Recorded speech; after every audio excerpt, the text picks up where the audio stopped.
আজকে দুপুরে হবে পুঁটি মাছের পাতুরি। প্রথমে পুঁটি মাছের মধ্যে কাঁচা পেঁয়াজ কুচি দিয়ে দেব লঙ্কা কুচি আর টমেটো, আর দেব অল্প রসুন বাটা।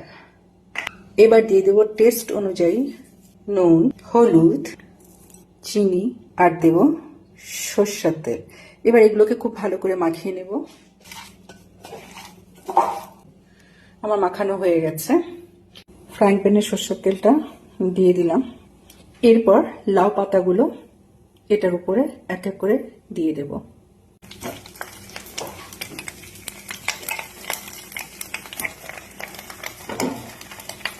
এই যে এইভাবে লাউ পাতাগুলো সব দিয়ে দেবে। এরপর এখানে মাছগুলো দিয়ে দেব।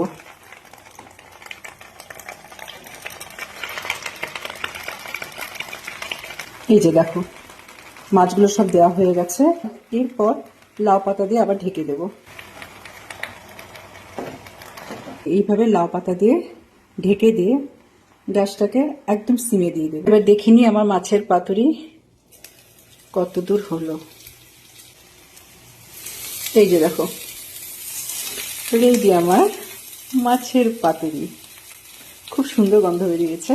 তোমরা অবশ্যই বাড়িতে করো আর জানিও কেমন লাগলো।